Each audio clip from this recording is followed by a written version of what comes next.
Hello, everyone. Welcome to the Thursday afternoon Hines Legal webinar series, a very special edition of the Hines Legal webinar series.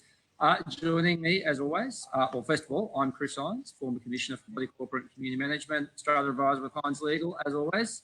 Frank Higginson, partner. Hines. Frank. Hello, everyone, again. This is a very special episode because we come to you today live from sunny and very, very warm North Queensland. Frank and I are up in Port Douglas today doing a workshop for and with our very good friends at Rama. And we've got a number of management rights holders from Port Douglas and surrounds here. Oh, nice, Trevor. Frank is now showing everybody live on camera. So in addition to all of our usual... Nice, very good. And look, it's timely that we are up here because we're going to talk about an issue that is a big deal for everyone in North Queensland who owns a lot, is on the committee, who's a caretaker, who's involved in strata, and that's insurance. Frank, you and I have both heard some pretty horrible stories about insurance in this part of the world, haven't we? Yep, absolutely. And it's not getting any easier for anyone. I think probably the issue seems to be, well, not the issue seems to be, I think the insurance market has got hard, for quite a better word, and I think a lot of people have exited the North Queensland market. And I suppose that's really from sort of Early Beach up.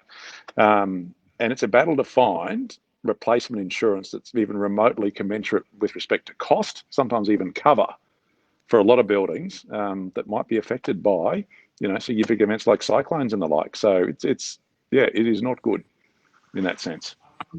Some of the stories I heard, there's one building, Townsville Way, that 1 year had a policy of, I think, 100,000, and the next year their policy is 400,000. So that's an effective 400% increase.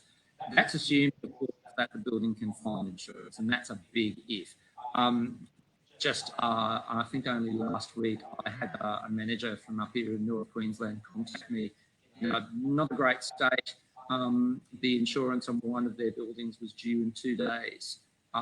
They've been working on it for weeks and weeks and weeks, and finally cover had come in at an exorbitant amount, which was going to require a special levy. Needed to be agreed to in 2 days, or otherwise that was it. Stories that I have heard, interestingly, while the focus here is on North Queensland, I've heard of it happening in southeast Queensland as well. Frank, I'm familiar with the building almost in Brisbane CBD, not quite, but almost, that is now on the verge of being refused insurance by pretty much all insurers. Because of some improvements that have been made over a period of time. But Frank, it's fair to say that for North Australia, and for our purposes, North Australia is everywhere Rockhampton and above, and out west by about 100 k's. For this part of the world, it's because they're thought to be in a cyclone range, isn't it? Yep, absolutely. And I suppose there's been a history of claims, from Yazi, Larry, and I suppose you look at all the damage that's been done to various islands, I, to be honest, lose track of the names of all the cyclones, but I think the last one through Hamilton Island caused enormous damage that is still struggling to be repaired. I think it's some of it. So, and I suppose it's not all, well, it is, it's today, because we're in North Queensland, it's particularly topical to do it. But I think it's probably more what you can do about it to the greatest possible degree. And one of the things that we're definitely, I think, both finding, mate, is that committees and strata managers are trying their level best to sort things out. But sometimes they're not sortable in a palatable way. And today, I think, is starting to cover some of the risks with that as well. There's a huge risk management issue here, isn't there? I mean, let's talk about the issues then, I suppose. So what we're talking about here is either no insurance available whatsoever for love nor money. So despite the fact that either the corporate manager or broker or even individual committees have asked 20, 30 different companies, no cover whatsoever. So that's one aspect of it. And the second aspect of it is the prohibitively expensive. And we'll talk a bit more about prohibitively expensive a bit later on, about what that means. So they're the two issues that are facing. Frank, do you want to go through what the implications or what the immediate implications for either of those situations are? Yeah, and I mean, the starting point, and I suppose this is why the insurers have a whip hand to a degree, is that bodies corporate have to have insurance. It's a statutory obligation. So there's no choice. So in a normal house or your car or whatever it is, you can choose not to insure if you want to, but bodies corporates don't have that choice. And I suppose that's a public policy direction to make sure that people that are effectively leaving, to a degree, control of their investments to others in terms of units, not being on committee or engaging professional strata management or otherwise, know that there is a form of insurance. So the issue then, I think there's a few legal things that flow out of this. So I might cover these for a bit, Chris, that's really important from my end. The starting point is that in Queensland, unlike sort of other states, we have a property situation up here that is usually caveat emptor, that are very rarely use Latin, but that means buyer beware.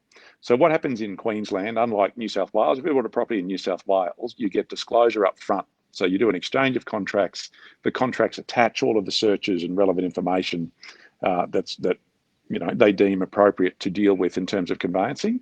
In Queensland, it's the reverse. What you can do is you can get a due diligence period, or you can do a contract subject to a termite inspection, for example. But if you choose not to exercise your rights to go and get that inspection, and it turns out the place is full of termites, then that's your bad luck. There's usually no obligation to disclose defects in title and those sort of things. But that situation isn't the case for the BCCM Act. So really interestingly, for those of you that are, I suppose, want to be lawyers out there, Section 223 of the Act is the one you want to have a go and have a look at. And what that requires is that people who are selling a unit need to disclose to a buyer or a prospective buyer certain number of issues, latent and patent defects in common property, for example, but also issues in relation to the affairs of the body corporate that might cause material prejudice to a buyer. Now, one of those things, quite clearly, is issues with insurance. So if a body corporate can't get insurance, or there's an issue with getting some type of insurance or a part of it, then that, to me, would be materially prejudicial. And you're required to disclose that whether you know it or ought to know it. So I think this is where this segues into the body corporate side of things, is that if it's part of the minutes, then a seller of a unit needs to disclose that particular issue, I think, to the prospective buyer of a unit. And I suspect not many people are actually doing that. And then probably the fallback to that, or the coming back a little bit deeper into the vortex of insurance, is that if there are issues with insurance, I think owners need to know. That's, and the whole, committees, strata manage, they try to look after their communities, and we see it all the time where really they do go above and beyond trying to sort things out. But sometimes bad news just needs to be explained.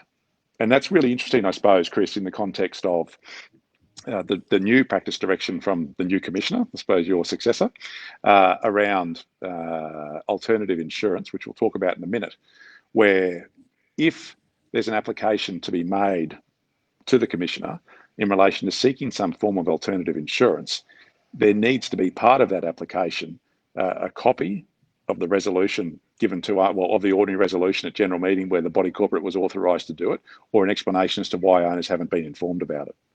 I think it's that transparency and that issue of, if we have a problem, it can't stay hidden. And I think there's probably a little bit of that going on. As best I can tell, there seems to be a little bit of it. And the concern for me as a lawyer, I suppose, is that that's going to expose the people that are trying to manage that problem to personal risk if something goes wrong. So if you're on a committee, for example, and you haven't communicated with owners about these particular issues, my question to you in any later court proceeding, if it went that far, would be why not? Which is a really interesting question to try to answer. Why not? And bear in mind that body corporate legislation is all framed around transparency and openness and access to information. So it would stand to reason that there'd be some access around this. Just a couple of quick questions have come through. Cara, as always, thanks for tuning in. Cara tells us that insurers are now including anywhere north of Bundaberg. That's North Queensland. Interesting. and disturbing at the same time. Didn't realise that. Good. And another question from Brian, I think also a regular. Does a body corporate need to insure for loss of rent for the benefit of all owners? And the answer is no, it does not. No. Which leads very nicely to a discussion about, well, what does a body corporate need to insure for? He says, segueing into the next topic. So for everybody here in the room, you might be interested to know that there's no obligation to insure for cyclones under body corporate legislation. That is not one of the required things to insure for. However, this is an interesting question. So on the one hand, a body corporate is not legislatively obliged to cover for a cyclone. On the other hand, if you have a building which is in a known cyclone area, is it a reasonable decision to not cover for a cyclone? I actually don't think it is, Frank. Agree. And to the extent that a decision like that was going to be made, to me, that is 100% something that should be put to owners. You know, it's not just a matter of, you know, every AGM has confirmation of the insurance on it as an agenda item. And to be fair, well, mate, subject to what's on the AGM agenda, it could be dozens more, hundreds of pages. It's all well and good to sort of put stuff in the fine print, but I would have thought that best practice would be that if a body corporate's choosing not to insure for something that is a known risk, it should be made very, very clear to owners that that decision is being offered to them to make. And that's still, I suppose, and mate, it's still.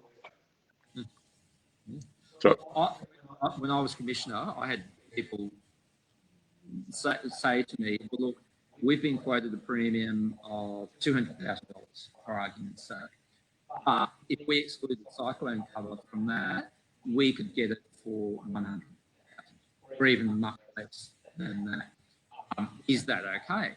And my thought was always, well, on the one hand, you don't technically have to cover for cyclones. But on the other hand, could you, in all conscience, as a body corporate, not cover yourself for a cyclone? And it would depend where you were in the world. But if you were a scheme on Magnetic Island, for example, or if you were in Spain, or you were at Cardiff, you'd be really hard pressed to say that we shouldn't cover for a cyclone. Different story, maybe if you are Gladstone. Gladstone's my old hometown, so I can speak about this with some authority. Gladstone has had a cyclone hit twice in maybe 40 years. That happens.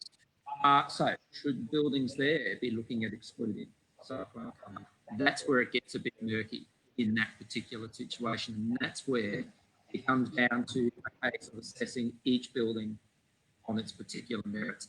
Every building, every part of Queensland is different. So therefore, every set of circumstances about that building is different. I think we didn't cover off, Frank, sorry to interrupt before, we didn't cover off the implications about insurance.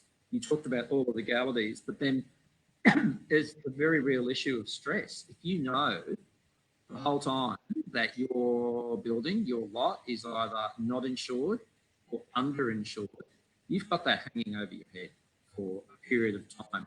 Particularly as you get to summer, you're wondering, is this going to be the time? Is this going to be the next Yazzie that comes through and leaves me exposed? Yes, and I think the other thing that really didn't mention but should mention is you can't run and hide from the banks. You know, I suppose the reality is that the banking sector is a massive component of our economy, of our share market, and certainly our ability to purchase property. So I would have thought that banks, to the extent that bodies corporates don't insure for things that are known risks, may start getting certificates of currency and saying, well, we're not financing that unit if it's not insured for these things. So, you know, and ultimately, short of you having all the cash to buy your individual real estate, most of us will go and borrow from a bank to purchase a property. So if banks aren't going to lend on things, it can get very untidy. And anecdotally, I mean, I was up in Townsville and Cairns last week, which is why I missed last week's webinar. A body corporate manager there told me that they're actually getting phone calls direct from banks in relation to getting certificates of currency on deals that they're financing. So the bank's internal issue. So I think that more than anything else will make sure that people need to stay on top of what is going on in the market. And it's just that communication and transparency. Like I think it's you can't hide it, and you shouldn't hide it. And to the extent that you aren't being, as a committee or as a strata manager, completely transparent with the community whose interests you're representing, then you're exposing yourself to personal risk. You know, I look at it, if you know, it's one of the things people don't realize in bodies corporate is that when you own a unit, you're assuming responsibility for your proportionate share of the shortfall of any of that body corporate's liabilities. So if there's 10 units and there's a shortfall of $1 million for something, and your contribution schedule lot entitlements are 1/10, so 1 out of 10, one each, you're up for 100 grand. And by not being insured, to the extent there was some sort of cataclysmic issue, then that is where I think people, if they haven't managed it right from a committee level, could be exposing themselves. And it is capable of being managed, but it's just a matter of not sweeping things under the carpet. Yep, agreed. Questions come through from Wayne. Our body corporate can't seem to find more than one insurer in Cairns. Wayne, that's pretty much the case. So if that's the advice that you are getting, that's actually probably correct, based upon what Frank and I hear from what's happening out there in the market. We're actually going to move a little bit into that issue in a moment. Question from a listener who says, does body corporate insure for water ingress from one apartment that flows from one apartment to another? That depends. But if the owner above has not maintained the lot in the way in which they should, if water ingress has come into your lot, then yes, they can be responsible for that. And I suppose the question there is about insurance. The other part is the body corporate may be responsible for the issue in terms of the flowing from the common property. So insurance is whether they can recover the costs of that rectification, as opposed to whether they need to cover it, whether they need to insure for it, as opposed to being obliged to deal with it in the first place. That's right. So look, with all of that doom and gloom, what's actually happening out there in the marketplace? Well, a couple of things are actually happening which might end up having some results. So you might be aware that there's a state election being held in 2 days' time.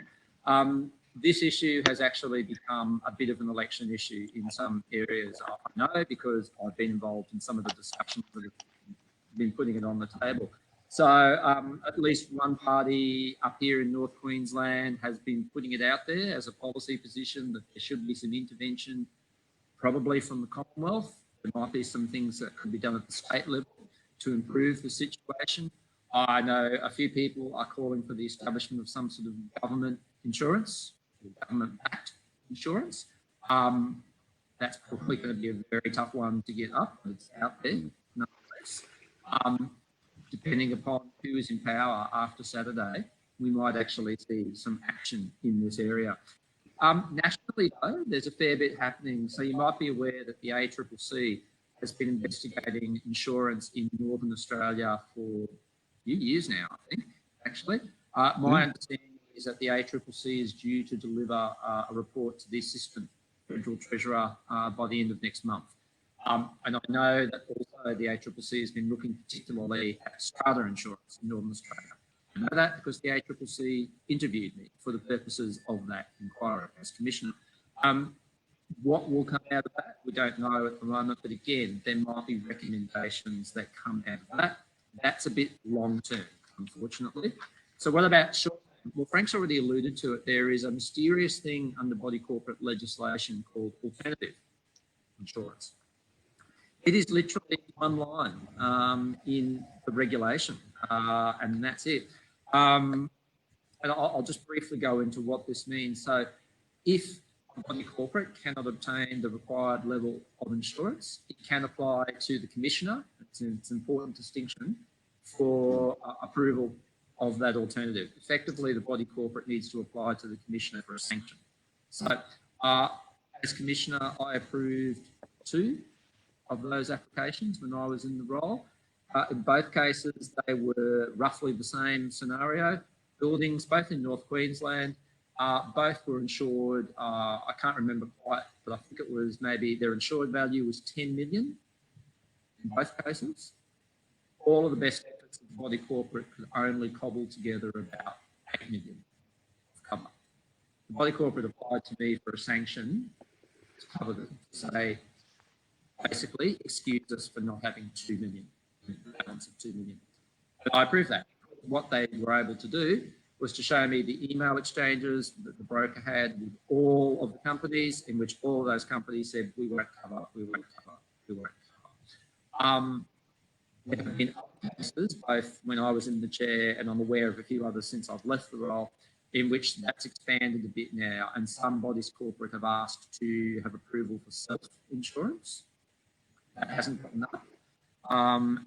Others have talked about the idea of excluding cyclone cover, as I said before, as an alternative. It's a difficult one, isn't it, Frank? Because the issue here is that none of those decisions are published. They're all discretionary applications to the Commissioner, not an achievement. Yeah. So they do not go through the same process. Absolutely. So we've got no guidance, in a sense, around what goes into it. And I suppose, well, mate, the only guidance we've got is if you wrote the first two of them, you're intimately familiar with what the policy reasons were behind them. And I think with that new practice direction, I mean, the Commissioner's made very clear that self-insurance is not an option. And I think probably one of the other things that then might need to be looked at in terms of insurance, it might not be we can only get 8 when we should be covered for 10. It might be we want to limit our cover in relation to this particular issue, as opposed to remove something wholesale or get an exemption wholesale. But I think one of the other magic words in that most recent practice direction were, because previously, as a general line of reasoning, expensive doesn't mean you get to choose. If you are required to, the take previously has always been, if you are required to insure, you must insure. It's not insure on terms that you want. But the new practice direction uses the words prohibitively expensive as being something that you can make an application in relation to. So I suppose that's something that will flush out, no doubt, over the next couple of months in terms of what is prohibitively expensive. I mean, that's an interesting one. What is prohibitively expensive? Is it simply that you don't have the money in reserves to pay for it? Well, the answer is no. I would think because you raise a special levy if you don't have money for something. But maybe think about it using this scenario. You've got a building in an area, let's just say it's a 10-block building. All 10 of the owners have been affected by COVID. All 10 of them have lost an income through COVID. All 10 of them are on JobKeeper or about to lose JobKeeper. And then the insurance premium has come in at such a rate that's going to require a special levy. But the committee manager all know that there is no way that anybody in that building could ever get close to affording that special levy because of the circumstances that they're in. Would that be prohibitively expensive? And I'd say in that case, you'd start to move towards the arguments about what is prohibitively expensive. So what Frank was talking about there, the Commissioner issues practice directions, and those practice directions are about the way in which you can expect particular issues to be resolved in the Commissioner's office. So you can find that on the Commissioner's office website, practice direction about alternative insurance. Just a couple of questions that have come through from Sam. Do you need complete, hi Sam, again. Do you need to experience a complete market failure, as in unable to obtain a quotation at all, before the Commissioner would consider alternative insurance? Well, no, you don't really. There is the ability to seek it out, but I think the key word is alternative. So it's got to be an alternative to what you're obliged. So you're obliged to get X.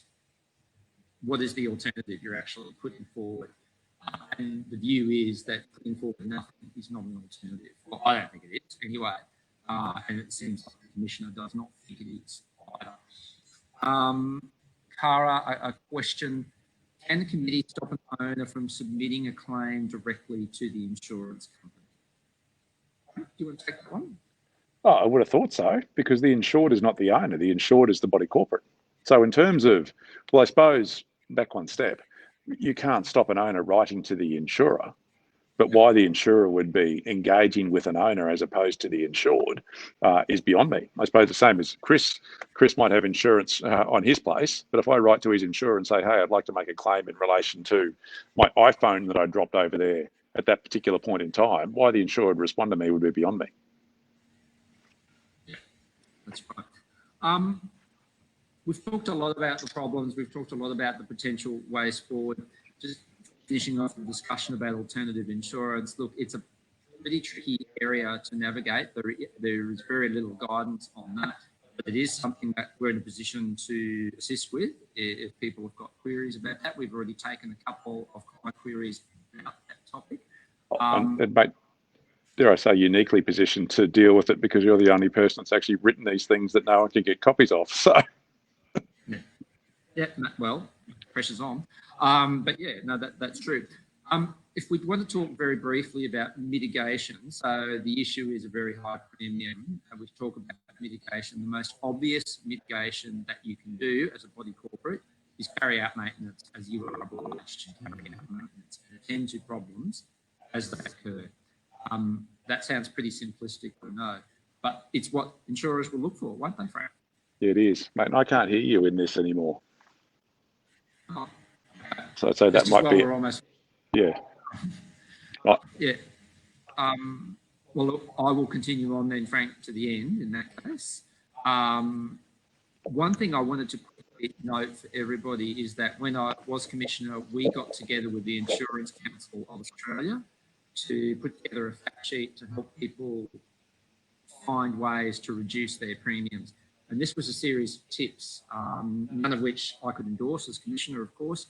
But we said to the Insurance Council of Australia, can you provide tips to people about how their premiums can be reduced? And lo and behold, they came back with a series of tips that said, yes, actually, if you do these things, it's possible, not guaranteed, but it's possible your premium may reduce. So I'm going to put that link up there.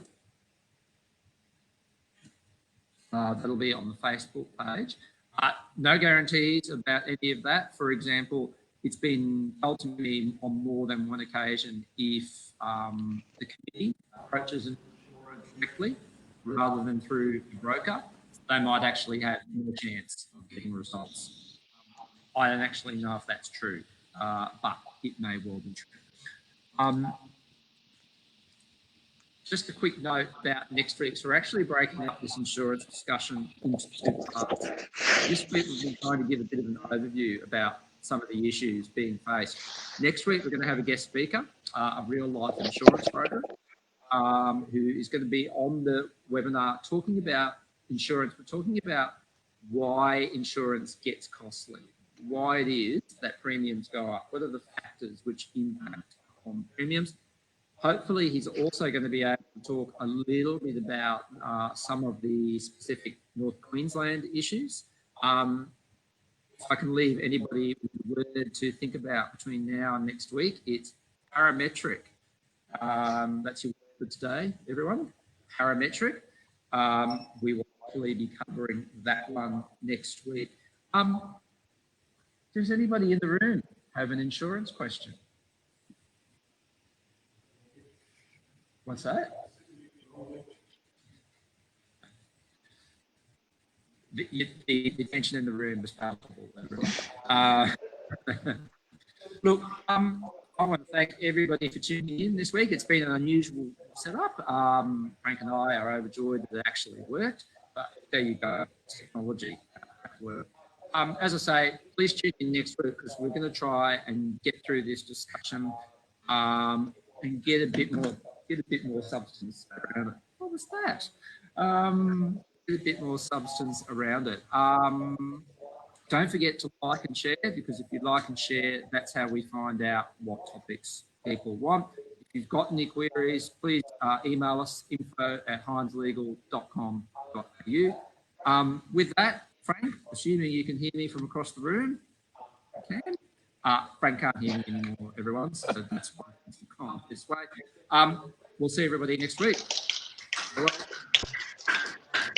Forward. Jeez.